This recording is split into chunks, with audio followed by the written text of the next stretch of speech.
Hola, bienvenidos al laboratorio número 2.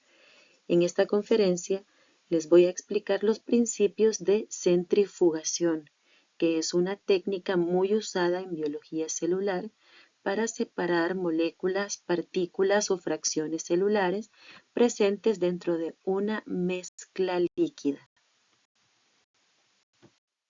La centrifugación se define como una técnica de separación de moléculas en suspensión líquida. Para separar las moléculas que se encuentran en una mezcla, se deben someter a fuerzas centrífugas generadas por el movimiento de rotación. El intenso movimiento rotatorio va a separar las partículas de la mezcla que se encuentran suspendidas en medio líquido según diferentes parámetros, como son el tamaño de la partícula, la forma de la partícula que se está separando y la densidad tanto de la partícula como del medio líquido donde ésta se encuentra.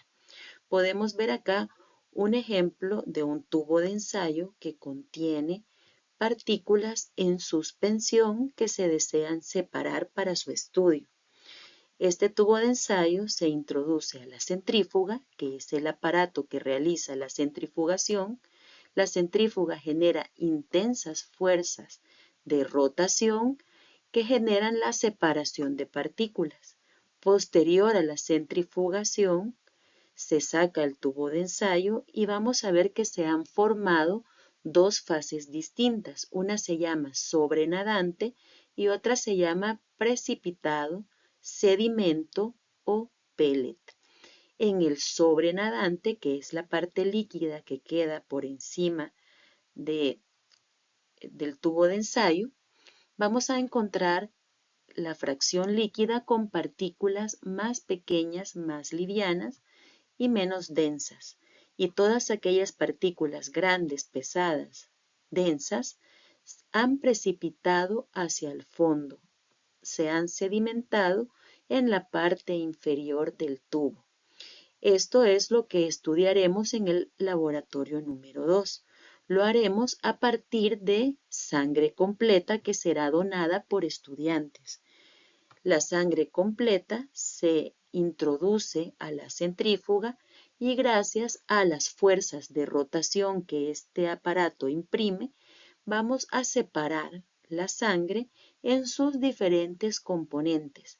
Después de realizar la centrifugación de la sangre, se genera un sobrenadante, que es líquido, que se le llama en este caso suero. Entonces, a partir de la sangre completa vamos a obtener suero, que es esta fracción líquida que contiene en suspensión partículas pequeñas como macromoléculas. En este caso, en este líquido vamos a estudiar precisamente a las proteínas que han quedado en esta fase líquida.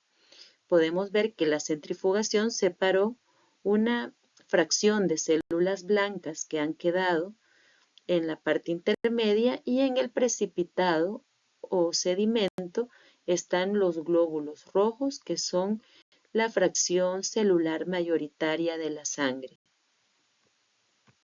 En esta diapositiva vemos un esquema simplificado de cómo funciona la centrifugación. Vemos que los tubos de ensayo se introducen a la centrífuga y giran a grandes velocidades para poder realizar la separación de elementos de la muestra. Para poder estudiar a las diferentes fracciones celulares dentro de una mezcla, se utiliza algo llamado homogenado. El homogenado es la mezcla que resulta de romper células para liberar el contenido celular. Cuando se hace la lisis de la membrana celular o la ruptura de la membrana celular, se libera el contenido interno de la célula, es decir, los organelos y toda la parte que se encuentra contenida en el citosol, todas las biomoléculas y partículas presentes al interior de la célula quedan en una solución homogénea, pudiendo dar paso al fraccionamiento celular, es decir, separar los diferentes componentes que forman la célula, sus organelos y sus pequeñas partículas y macromoléculas. Para realizar el homogenado, vamos a ocupar diferentes métodos que tienen diferentes principios de funcionamiento. Existen métodos como el homogenizador, las licuadoras y el mortero y el pistilo, que tienen un principio mecánico para romper a las células. Vamos a tener en un tubo un conjunto de células que se han recolectado ya sea de un tejido o de un cultivo celular. Se introduce en este caso un homogenizador. Esta parte del homogenizador es un émbolo que hace presión de las células contra las paredes del tubo de ensayo. Esa presión hace que las células se rompan y liberen su contenido generando una mezcla homogénea de partículas donde está todo el contenido interno de la célula. Cuando tenemos el uso del ultrasonido, tenemos que es un principio físico, es decir, las ondas de sonido generan la ruptura celular para crear el homogenado. También podemos tener elementos químicos que hacen el papel de romper las membranas celulares, como son el uso de detergentes suaves, como el SDS o dodecil sulfato de sodio, o enzimas proteolíticas que se encargan de romper las proteínas celulares para liberar elementos del contenido celular a la mezcla. Acá podemos ver el prototipo de una centrífuga utilizada en el laboratorio. Contiene en el interior un compartimiento para depositar los tubos de ensayo que contienen la muestra. Cuando se introducen los tubos de ensayo, se cierra la tapadera, se programa con las fuerzas rotatorias que vamos a estudiar posteriormente y eso genera la sedimentación de partículas, macromoléculas o fracciones celulares en el tubo. Vamos a ver que las partículas que se encuentran en suspensión tienen diferentes características físicas.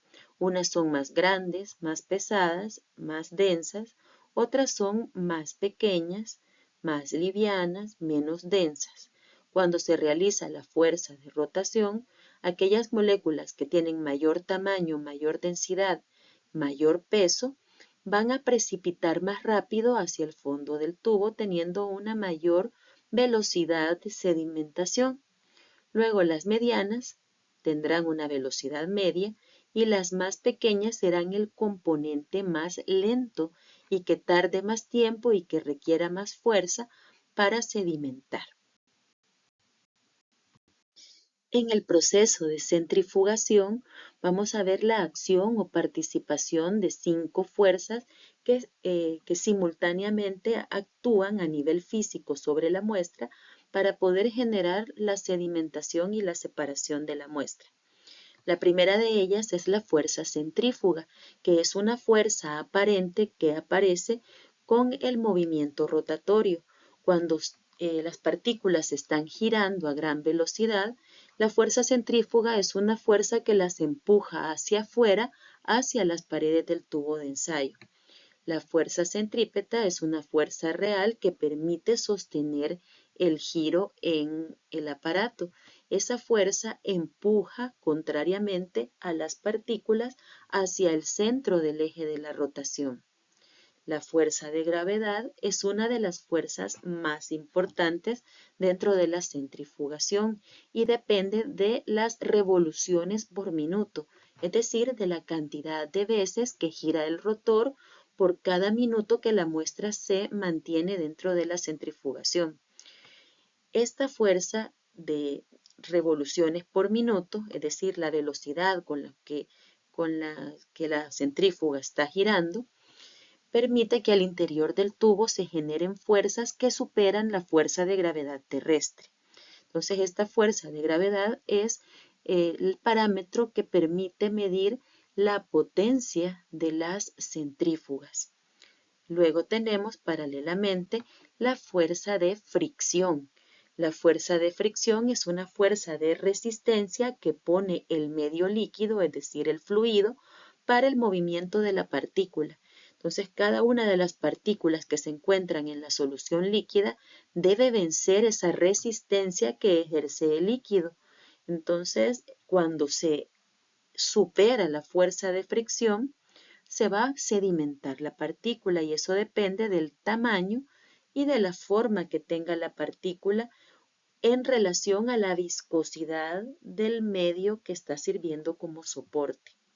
Por último está la fuerza de flotación, que actúa sobre las partículas suspendidas en el líquido. Esa fuerza de flotación es la fuerza que permite la suspensión de las partículas dentro del líquido que las está sosteniendo, y esa fuerza de flotación depende de la densidad del medio. Esa fuerza de flotación es la que se emplea para hacer pruebas específicas dentro de la centrifugación, como lo veremos más adelante.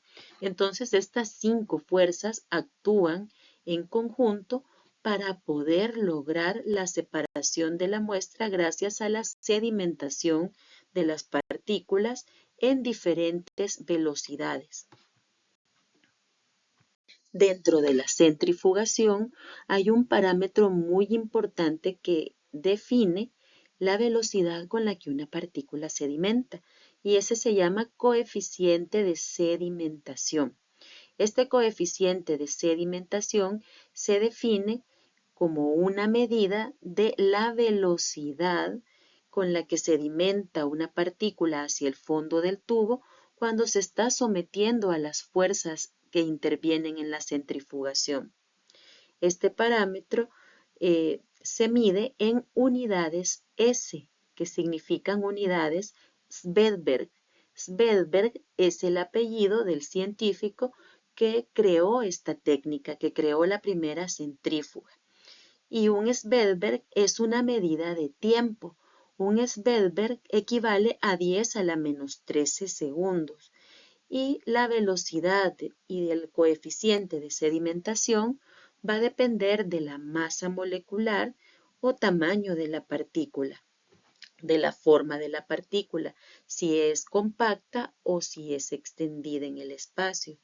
Va a depender de la densidad de esa partícula y de la densidad del medio donde está suspendida la partícula, así como de la viscosidad del medio. Todos esos factores intervienen para determinar la velocidad con la que una partícula sedimenta. Por lo tanto, el coeficiente de sedimentación se define como la velocidad de sedimentación de una partícula entre la fuerza centrífuga que se tiene que aplicar para lograr su sedimentación. Esta pues es una fórmula más compleja que se puede resumir de esa manera, y lo resultante del coeficiente de sedimentación se mide en unidades Svedberg o unidades S. Acá podemos ver un análisis de los diferentes coeficientes de sedimentación. ¿De qué depende que haya un mayor coeficiente de sedimentación? Es decir, que una partícula sedimente más rápido en una centrifugación. Depende del tamaño y de la forma de la partícula y de su densidad. Si una partícula es grande, compacta y densa, va a tener un mayor coeficiente de sedimentación y va a sedimentar más rápido. Por ejemplo, en este cuadro podemos ver a los lisosomas que tienen un coeficiente de sedimentación de 9400 S. Al tener un coeficiente de sedimentación grande, significa que son partículas que van a sedimentar más rápido porque es de mayor tamaño, más compacto y más denso. Eso va a hacer que se vaya más rápido al fondo del tubo y que su coeficiente de sedimentación sea alto. Podemos ver a los ribosomas que tienen una velocidad de sedimentación de 80 S. Esos son los ribosomas de la célula eucariota. Si lo comparamos con el coeficiente de sedimentación de los lisosomas, veremos que es mucho menor. Es decir, que se va a tardar más tiempo en poder sedimentar. Por eso su coeficiente de sedimentación es más bajo, ya que los ribosomas son partículas más pequeñas, menos compactas y menos densas. Eso va a hacer que tarde más tiempo en sedimentar. Y cuando hablamos de partículas muy pequeñitas como la hemoglobina, que es una proteína, o el ARN de transferencia, que es un ácido nucleico, tienen un coeficiente muy pequeñito. El coeficiente de sedimentación muy bajo significa que estas partículas sedimentan mucho más lento, van a requerir mayor fuerza para poder sedimentar y lo harán de una manera muy despacio. Para poder hacer una centrifugación eficiente, se tiene que seguir ciertas reglas. Podemos ver acá el interior de una centrífuga que tiene esta parte que gira, que se llama rotor, como lo veremos más adelante. El rotor contiene unos agujeros que sirven para introducir los tubos de ensayo que contienen la muestra. Un elemento importante dentro de la centrifugación es que los tubos se tienen que colocar de manera simétrica para que el peso quede balanceado al interior de la centrífuga. Podemos ver en este primer caso un rotor y la parte amarilla simboliza la muestra con tubos de ensayo que se ha colocado. Tenemos que colocar un tubo de ensayo frente al otro para que haya una distribución simétrica del peso. Si tenemos, como en este caso, 3 muestras, vamos a colocar un agujero sí, un agujero no, para que quede repartido el peso de manera equitativa a lo largo del rotor. Acá tenemos 4, miren, ven, entonces se han colocado estos 2 frente a los otros 2, es decir, que no se colocan de manera aleatoria. Siempre las muestras dentro de la centrífuga tienen que ir buscando el balance del peso en el rotor para que cuando gire tenga el mismo peso y no se descalibre. Las centrífugas se pueden clasificar de acuerdo a su velocidad y a su fuerza. Las más comunes, como la que contamos en el laboratorio de la universidad, es de baja velocidad. La baja velocidad alcanza entre 5.000 a 6.000 revoluciones por minuto, es decir, que gira entre 5.000 y 6.000 veces por minuto en su rotor. Y eso genera una fuerza entre 3.000 y 5.000 veces la gravedad. ¿Qué significa eso? Que con esa intensidad de revoluciones por minuto se supera entre 3.000 y 5.000 veces la fuerza de la gravedad terrestre al interior del tubo, lo que genera la sedimentación de la muestra. Estas centrífugas de baja velocidad sirven, por ejemplo, para la separación de los elementos de la sangre. Se separan las células de la fracción líquida, como se los expliqué al inicio de la presentación. Sirve para precipitar, por ejemplo, células enteras cuando no se ha hecho una lisis celular.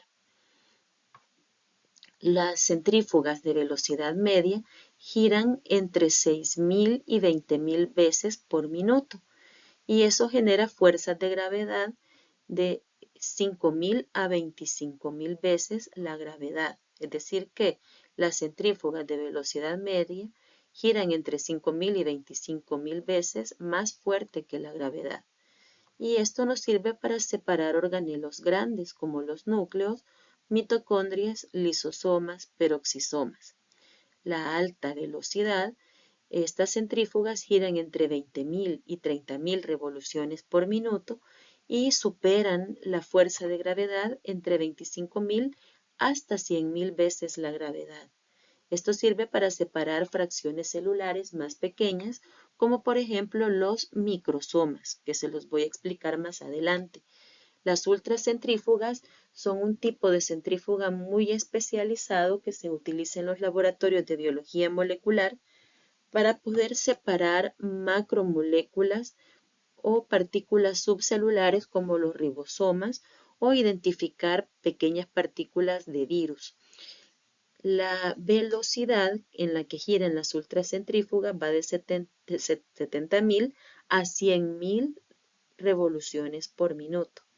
y eso genera fuerzas entre 100.000 y hasta 1.000.000 de veces la fuerza de gravedad. Por eso es que permiten separar elementos muy pequeños de la célula. Acá podemos ver otro tipo de centrífugas llamada microcentrífugas. Estas microcentrífugas utilizan pequeños volúmenes en el orden de los mililitros o microlitros. Utilizan tubos muy pequeños llamados tubos Eppendorf y sirve para poder centrifugar pequeños volúmenes de muestra. Estas centrífugas no tienen tanta potencia, pero sí permiten la separación, están diseñadas para trabajar pequeños volúmenes, como en el caso de separar, por ejemplo, ácidos nucleicos, que son volúmenes muy pequeños los que se utilizan para su separación. A nivel estructural, las centrífugas cuentan con varios elementos importantes o componentes. Tenemos que todas las centrífugas tienen un motor donde surge la energía necesaria para hacer girar algo que se le llama rotor. El rotor es el sitio donde se coloca la muestra y es la parte móvil giratoria de la centrífuga. Está ubicada en una cámara que cuando las centrífugas son de alta velocidad o ultracentrífugas, tiene que tener una cámara de vacío rodeada por refrigerante o una cámara de refrigeración para evitar el sobrecalentamiento por la fricción generada por el intenso giro. Las centrífugas pueden tener diferentes tipos de rotor, es decir, de parte giratoria, y los diferentes tipos, la diferencia radica en la manera como se colocan los tubos de ensayo al interior de esos rotores. El rotor más común presente en las centrífugas de laboratorio es el rotor fijo o angular, donde los tubos de ensayo, al introducirlos dentro del rotor, quedan en un ángulo inclinado. Por eso se llama angular. Estas otras que están en el centro se llaman rotores de balancín o flotantes. Cuando el rotor no está girando, la muestra está suspendida paralela al rotor. Y cuando empieza la fuerza de rotación, este balancín hace que la muestra se ponga totalmente horizontal en forma perpendicular al rotor, alcanzando un ángulo de 180 grados y ejerciendo una fuerza de gravedad directamente hacia el fondo del tubo.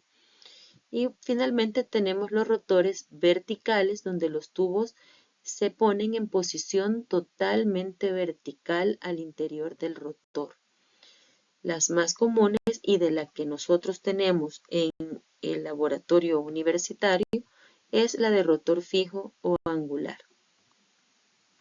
Existen dos formas especializadas de centrifugación.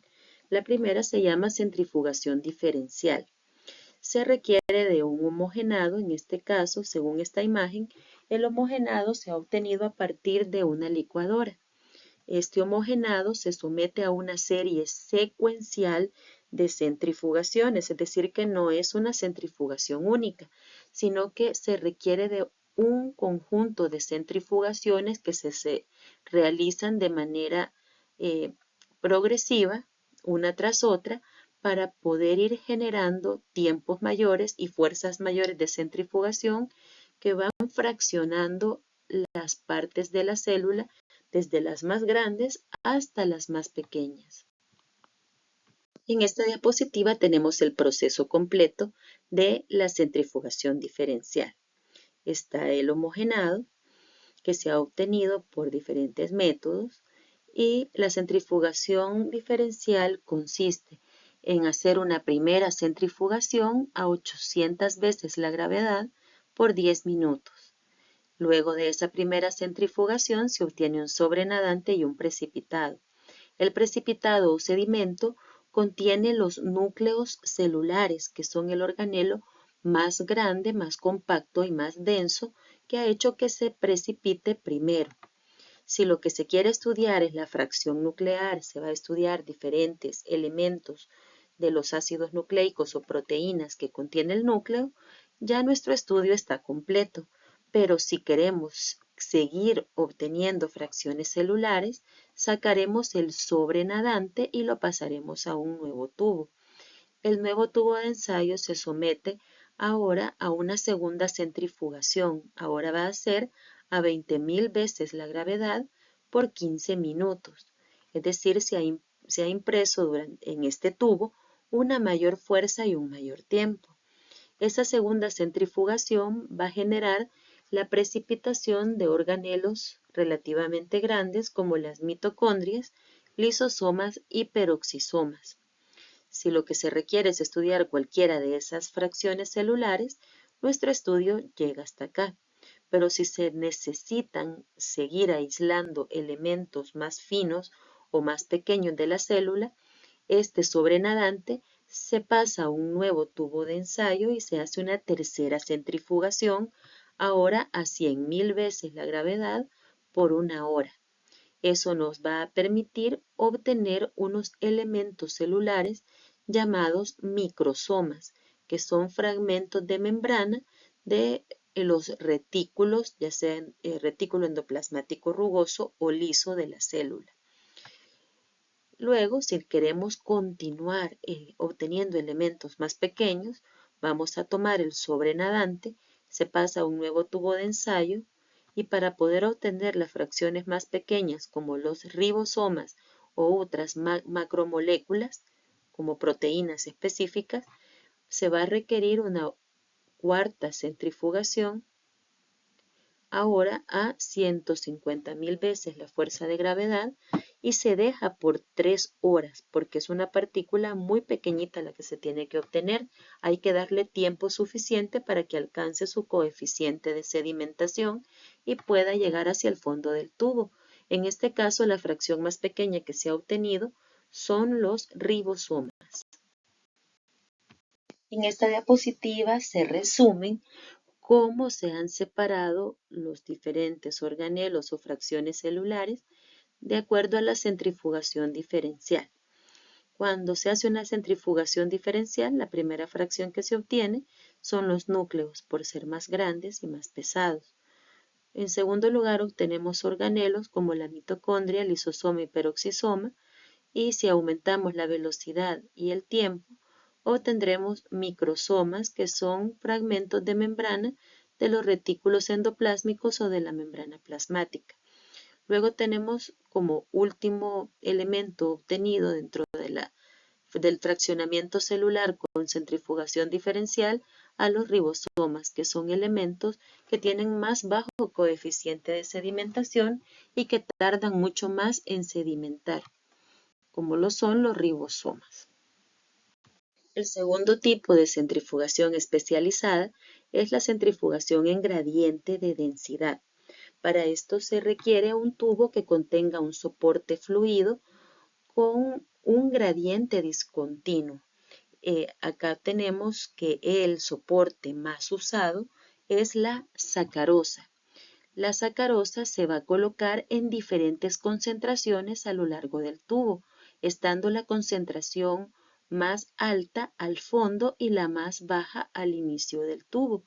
Entonces, cuando se realiza la centrifugación, las partículas que están en este medio se van a ir separando de acuerdo a su densidad de flotación.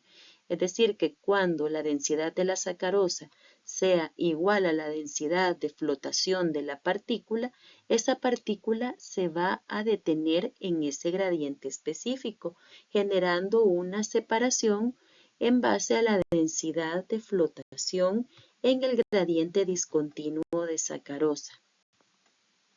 En esta diapositiva tenemos un ejemplo concreto de centrifugación en gradiente de densidad. La muestra que vamos a separar en este caso es un conjunto de microsomas que se ha obtenido previamente por la centrifugación diferencial. Este conjunto de microsomas se van a someter a una centrifugación en un interfaz con gradiente discontinuo de sacarosa. Al fondo está la sacarosa más concentrada, al inicio la sacarosa menos concentrada. Cuando ocurra la centrifugación, cada fracción de los microsomas se va a detener en la densidad de flotación correspondiente. Es decir, que van a buscar equiparar su densidad de flotación con una densidad determinada de sacarosa. Entonces tenemos que en este caso los microsomas que corresponden al retículo endoplásmico rugoso, al ser más densos, quedarán equiparados en un gradiente de sacarosa con mayor densidad. Estarán en la parte más baja del tubo. Y luego los microsomas que provienen del retículo endoplasmático liso son menos densos, más pequeños, entonces se detendrán en una densidad de flotación con un menor gradiente de concentración de sacarosa. Entonces, estas partículas se detienen y se separan en base a su densidad de flotación en un gradiente discontinuo de sacarosa, permitiendo separar así diferentes tipos de microsomas para su análisis y estudio de sus componentes específicos. Para la centrifugación en gradiente de densidad, se puede ocupar en lugar de sacarosa un elemento llamado cloruro de cesio.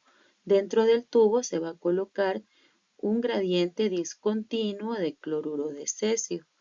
El cloruro de cesio es más utilizado para la separación de ácidos nucleicos. Entonces se coloca en un gradiente discontinuo donde hay en el fondo mayor concentración de cloruro de cesio y en la parte superior menor concentración. Ahí se encuentra una mezcla de diferentes tipos de ácidos nucleicos. Se lleva a cabo la centrifugación y luego veremos cómo los ácidos nucleicos se van a separar en base a su densidad de flotación dentro del gradiente de densidad del cloruro de cesio.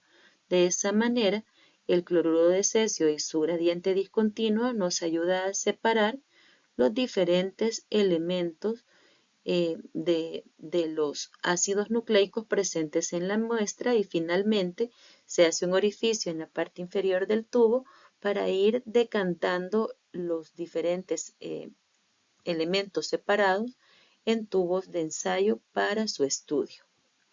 Y con esto finalizamos esta primera parte del laboratorio donde se habla de la técnica de centrifugación. Basándose en esta información, les pido por favor que desarrollen las preguntas de la guía relacionadas a este tema. Les agradezco su atención y les deseo éxito a todos.